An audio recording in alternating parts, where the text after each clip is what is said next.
Hey everyone, welcome back to my channel. Today I'm gonna dive into product controllers and product routes. So let's dive in. Now you can see I'm inside backend folder and then also inside controller folder. So we already talked about user controller and now it's time to dive in product controller. So I already open up in my VS Code and let's understand all the controller step by step. And then the best part is we are going to understand the structure, right? So because this is the this motive I have said, So let's dive in. So we have create product, get all product, and get product by ID, get give review, update product, delete product, and get product by seller ID, right?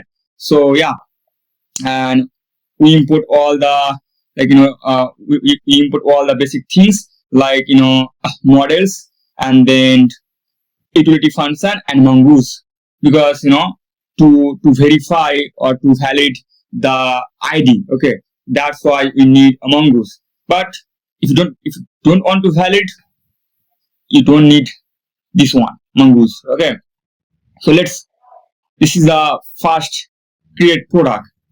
So this, as you know, we are writing like asynchronous function. So this is the asynchronous function and all the structure, all the data we want to get from equals to body. And so this is the data like name, description, price, stock, category, and subcategory. This is the data we're going to talk about. And if you look at this test, so we have also this test.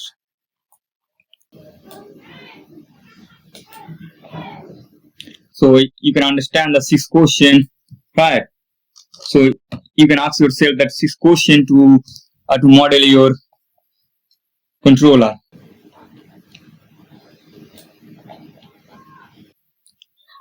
Place order, and here you go. Yes, so the first question, when you write any controller, you have to ask, did I get the input? And input might be come from or like maybe requested body or maybe login user or maybe params, right? So this is the input. So in our case, we have name, description, price, stock, category, and subcategory. So user provide this data and this seller ID. So this is a login user. So and then second question is, did I validate? Okay, so check the resource because in our case we have two type of user in our platform. First one a buyer and second one a seller. Right. So if you are a seller, then you are allowed. Right. You are allowed to upload the product as much as you want. Right. So that are the things we are just validating. So this is the model, and we are looking for seller ID inside the user collection. So we use find by ID, and this is seller. So this is the login user ID. So if that login user ID, if he or she is seller, then show this message. And then skip these things. If they are not, just show hey, only seller can create a product. So how this logic works? I think right now might be you're confusing because of this not operator. To be honest, I'm confused a lot. When I try to understand in past. So this is the how this works. So this is a basic fundamental JavaScript concept like truth and false, right? So it's a variable. So if this user return user ID, that means it's written an object. So in object case, it's become true, right? And if user ID does not exist, so it return null, which means null means falsy, right? So it becomes false. So as you know, in if statement inside expression, like inside expression, if that expression is true, they run the code, right? So we have to make it the expression true. Then we can run this block of code. So that is the things, and we are using a or operator, which means if both of them, like one must be true, then it's gonna run. Otherwise not. So let's say we have our object ID. Let's say this user return an object. That means it's true. So here it becomes false, right? And then we are also checking inside that user object. We have user role does not equal to seller, right? That means it's a buyer, right? Indirectly. So only seller, then you show the update, hey, only seller can create a product because you are a buyer. So yeah, right. This is the thing. I hope you understand this, this confusing statement. And then the second question, the fourth question is, did I do the main action? So here we have action. So first, we are handling images. So we initialize images into array because we are accepting multiple images, right? And then we are checking requested files. These files are coming from Malta middleware. Okay, so we have files because we are going to accept multiple files.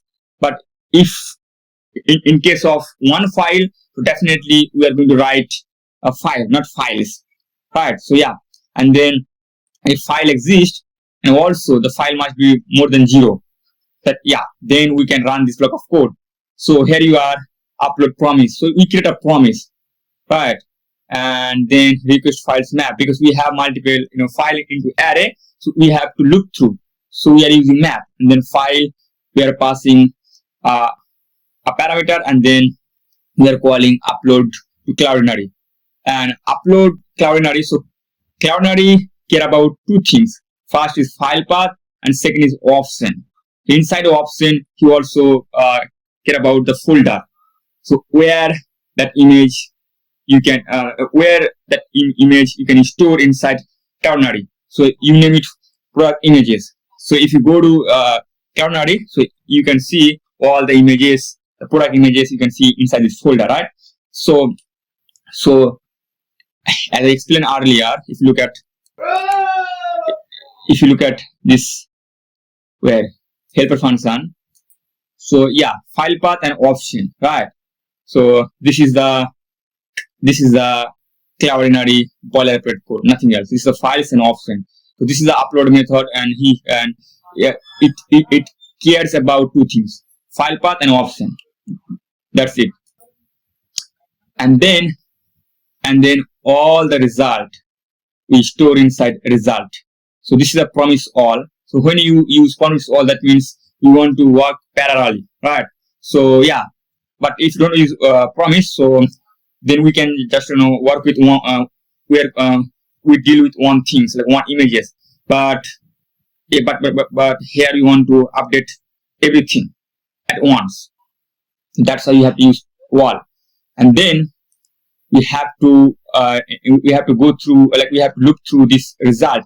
Inside result we have multiple URL, Cloudinary URL, right?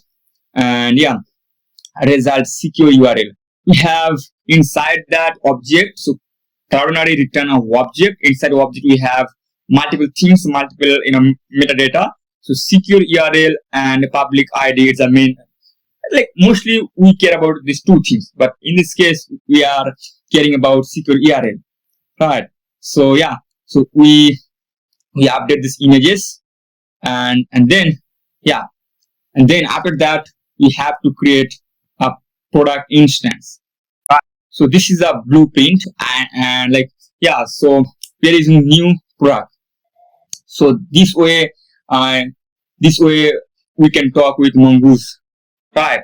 So we instance in a memory, and then once you save it, then we save all this structure inside MongoDB, right? So this is create a blueprint, and like, because as we structure in model schema, the way we structure must be structured here, right? And then after that we have to save it. Otherwise, here you are update in memory, but MongoDB doesn't know what you're talking about. So you have to say, hey man, this is my new product scheme, like new product instance, and yeah, then update it. And then the fifth question is, did I update anything else related? This is a question, right? So if you look at user schema, user collection, so we have listed product, so we have to update that. So remember, so if you remember my earlier entry data modeling schema, so where you have to follow, you have to understand what type of data I refer from each collection. So if this collection, this controller relate to that collection or that model, we have to update it. This is the basic things, right? So we just push the product ID inside user schema, or like user collection, right? And we are using push because it just it just update that product ID at the right inside that array, and then we have to save it. Otherwise, MongoDB doesn't know what you are talking about, what are you doing. And then the sixth question is, we have to respond. So here we are structure all the things the way we want to respond. So these are basic things, and like we follow the same structure a lot of times. So I think you are used to it. And now the error.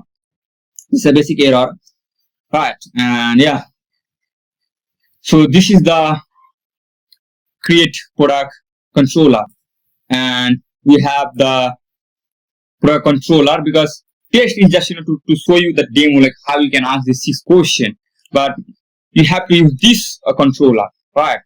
Because and same thing, but you cannot see here the comment, right? But here you can see the comment. And then the second one is get all product. After creating product, if you look at here, so if you like your account and then create product, so here you are updating your things. But if you look at here, you are accessing all the things, right? You're accessing all the things here. So that's why we need a controller, the get product controller. So this get all product controller will work as a versatile, which means you can use it to fetch the product, you can use it for searching or filtering. Okay, so it can be used for multiple use cases. So that's all the logic we are putting inside get all products. And if you want to, you can write separately the other controller, but the recommendation is like just put all the things inside this get controller. So in real project, I think if it is more complex, then yeah, you can separate. But I think your project is very small, then this is the best way. So you can save your resource. So here we are grabbing all the data. The same question: did I get the input from a requested body? And page limit for pagination, right? And sort by order. If you look at here, let's say search. We have to put something. Let's say R. Let's say product. And now this is a filter.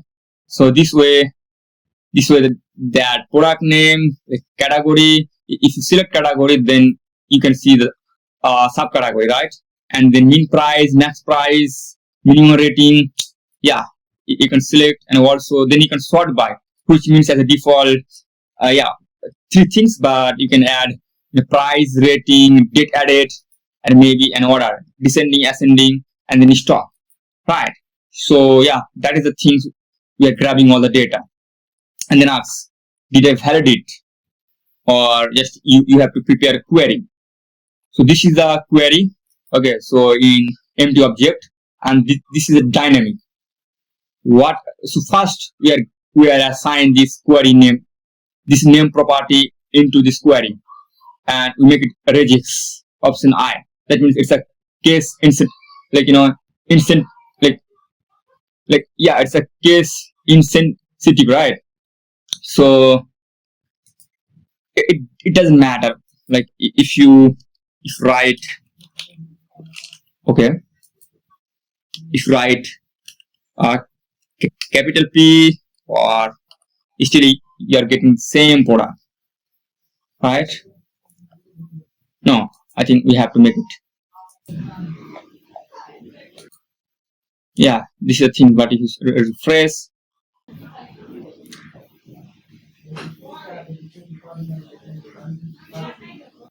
wow, well, I think we are getting some error. Let me see.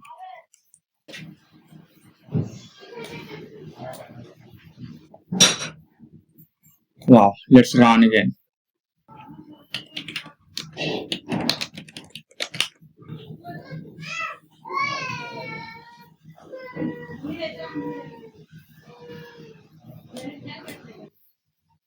Yeah, let's run again.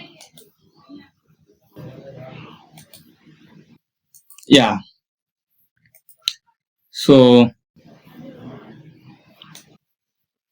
yeah, and then second is we are grabbing category and we assign this query category. So I think now someone might be confusing because of I'm using dot. So this is the JavaScript fundamental, object assignment, yeah. So like you are assigning a property into object. So we have two options. One is dot notation and second is bracket. So bracket means we can add a dynamic things, but here it's a static things, right? So you already know, so that's why we are assigned with that dot notation. So right, and yeah, and also we are creating another subcategory, and then also, and here filter by price. So we need at least one of them, maybe min price, maybe max price, and then we are creating this object inside that a query price property, right? And then we make it number. So we won't be faced that string issue, like number ID, this one. So yeah, this is the operator, and just we make it things, and then also we are checking in stock. If true, then add this property inside that object. And for min rating also, and then sorting option. As a default, you can see newest first. So this is the sort option. As a default, newest first. Then if sort is there, then check that things order by. If order is equal to ascending, then make it 1. That means ascending order. If not, descending order. And then you are updating here. So if you look at here right now, it's a bracket bracket object assignment, right? So yeah, this is a bracket, this is the square bracket, and we are calling, yeah, so order by, and right, yeah. So that's why I told you we have two ways to update to assign property inside object. So this is a dynamic one, and then pagination is skip. So page -1 and multiply limit, and then the action or fetch. So here we are fetching all the product.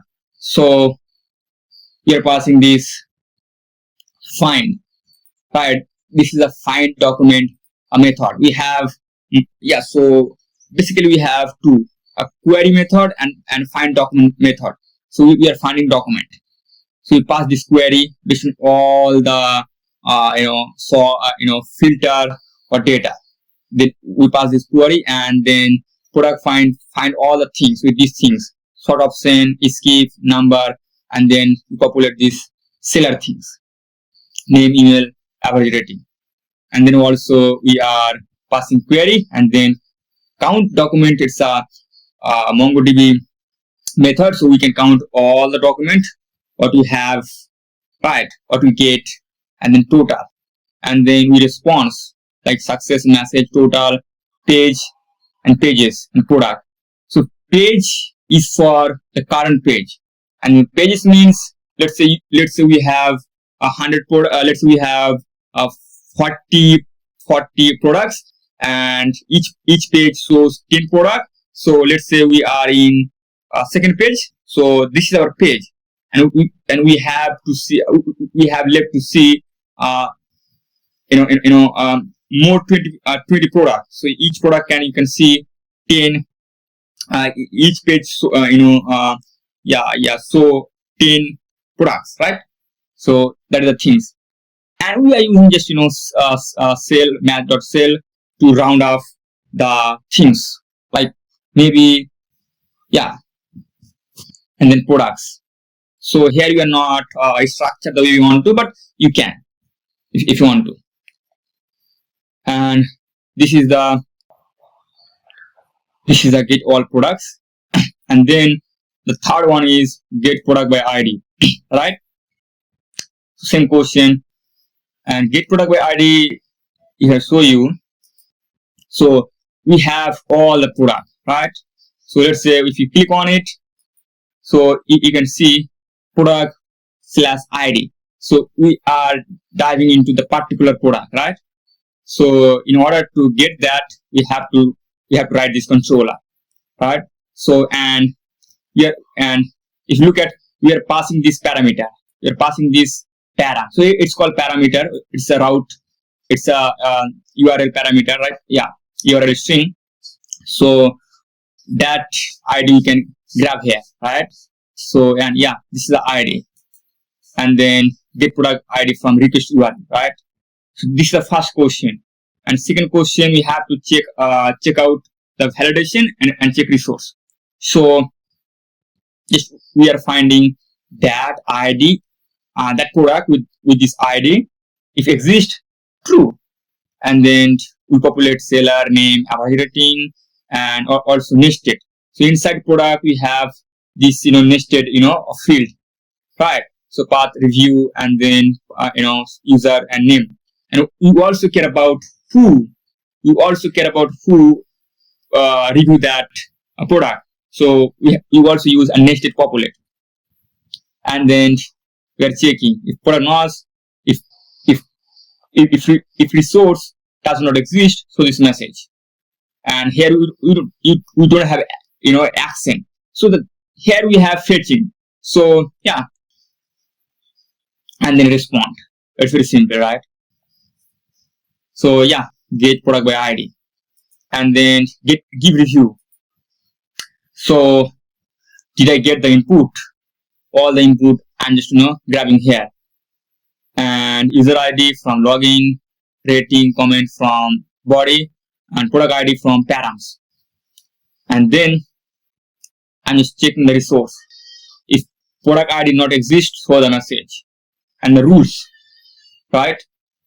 So I'm just checking that existing product, right? So I find product, the product ID, and user ID. So if it exists, that means it's become true. And then I validate, and if you have reviewed already, then you can see this message, hey man, you have already reviewed this product. And then just core action or like core logic, like did I do the main action? So now we are creating the review instance. So product, user, rating, comment. This way we structure in our model schema, and then after that we have to save it. And then the fifth question is, did I update anything else related? So review is associated with multiple collection. So we have to understand all of them. So first we have to push this review ID inside this product, because we have inside product collection, we have review field. So we have to, and as an array, so we have to push this review ID, right? And then after that, we are finding again inside this review, right? Review find product and product ID. And then we are doing, yeah, we just make it, yeah, we make some all the average rating. So here we are using reducer, a reduce method. So reduce method, like in first, passing three things. First is a accumulator, second is a current value, and third is a option, right? You can start from the starting point. So here we are passing two things. This is a sum, means it's a current value, right? It's an accumulator, and this is the current value. So this is called sum, and this is called average. And then sum, current value dot ratings, right? And then 0, and review dot length. So inside reviews we have rating field, and then we also, and we divide reviews by length. Let's say we have 2 reviews, like 4 on 4, then the total is 8, and we have 2 length. That means each people on an average 4, right? That are the things. And then product average rating, just we round off these things with 10. Then you can see, you couldn't see anything like 4.27 rating, 4.79 rating, right? You see 4.2 rating, 4.3 rating on an average. That is the things we are going to achieve. And then after that, we have to save it. So, and then we have to send the response this way. And then error handling. That's it. This is the basic one. So give review. And then update product. I think this is a little bit more tougher, because we have to update product things. We grab all the input field. Seller from login user, ID from params, updates from request body, and this update going to be a dynamic, and files from Malta. And then we are checking resource. If product is not exist, show this message. And then we are checking rules. So the login user ID, the seller ID, and the inside the product seller ID, if they're equal. If they are not equal, not authorized, so it must be equal, then you can update, right? So which means only seller who owns the product can update it, right? Yeah, it's a basic logic. And then core logic, or do the main action. So here you are, as a default, we just put all the old images, product images.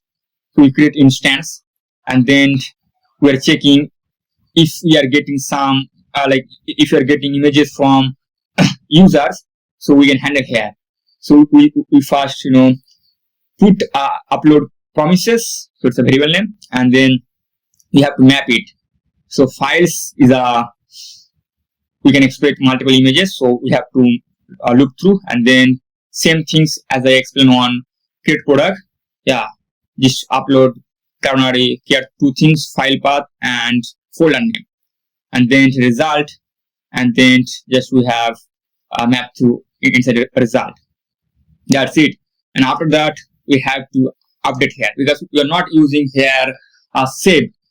We are using, it's a query parameter. It's a query method. MongoDB, when you use query method, like find by ID and update, find by ID, delete.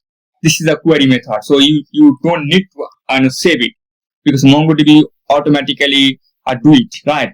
So we have to pass this way.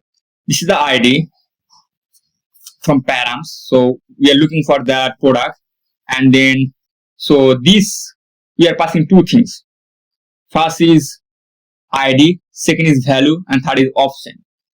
So this is the ID, right? And second is value.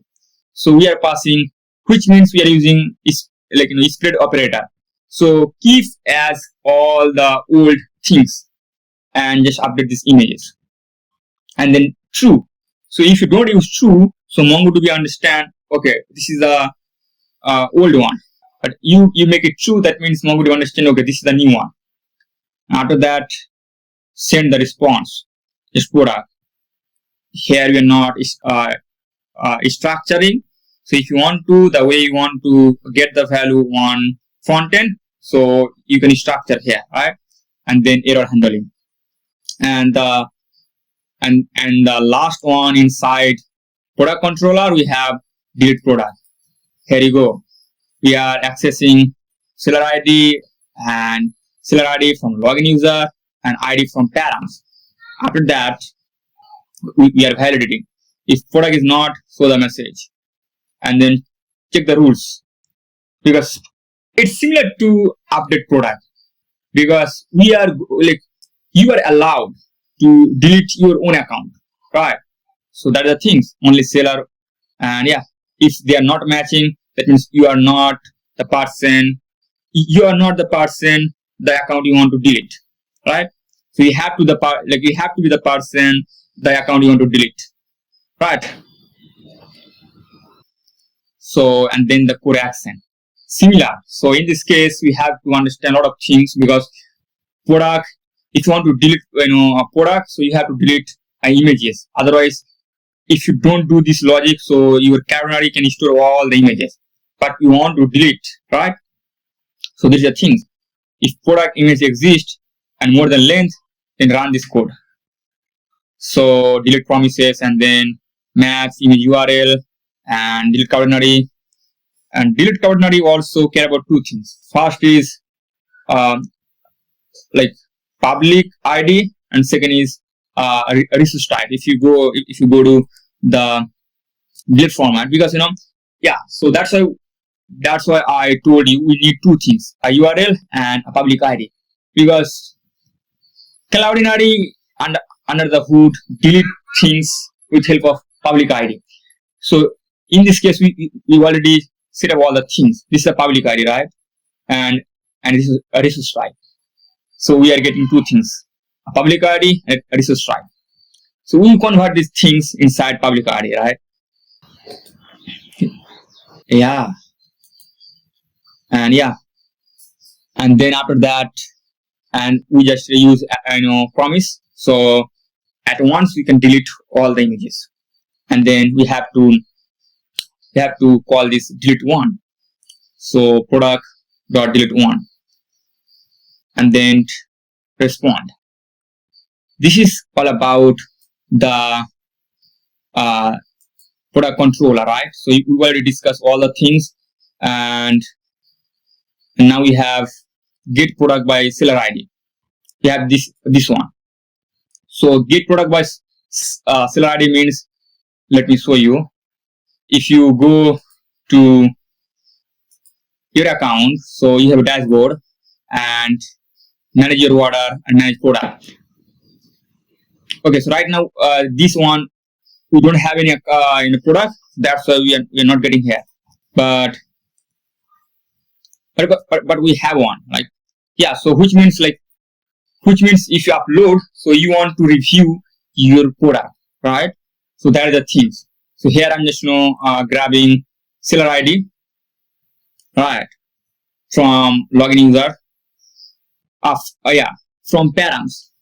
So here you have something else, but if you look at,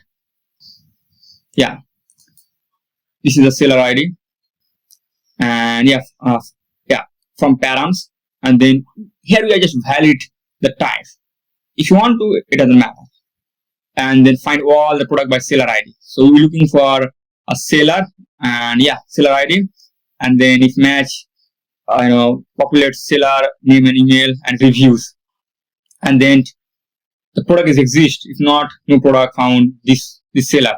This is the message we are getting there, right? And then return the status code, like success count and data. This is the get product by seller ID, right? Yeah, and let me now it's time to understand the product routes. We have basic things: we import Express, Malta, storage, and all the controller from that controller file. And then you also import the middleware, login middleware, because you guys saw a lot of case like we are grabbing that user ID from login user, so we have to ensure here, and then router, and then Malta, storage and limits. So here you are limiting 10 MB at most. These two are public route. So we are using get HTTP method, a request method, so slash and then ID. So get product by ID, and then protected route. So first one we are using post method and array. So we are using array. So this is a Malta. We have array, we have single, and we have fields. So here we are dealing with multiple images. That's why we need array and is logging. So and then same thing for product review / product ID and review, and then seller. This one is very weird because we are not consistent. So like you can make it like / seller ID and then seller, or you can do this like review dot seller product ID, right? And then for also delete product seller dot ID, and then update seller ID, and then upload array, right? And then we have to export as a default. This is the route, and then after that we have to import this route inside our index.js, right? Sorry, app.js, because we separately create. So import product router, right? Product router, and then we assign app.use API product. This is our like as a default or as a default API. This is our main. Like it's a static API dot product IDs for this controller, for this all the controller. So it's a static API products, and then based on your resource, it's gonna vary. Like now API / products / this one, and then could be product ID and / review, all stuff, right? So it's very simple, right? And so then import, and so this is the backend controller, right? So I hope you understand all the code, and for now, thank you so much.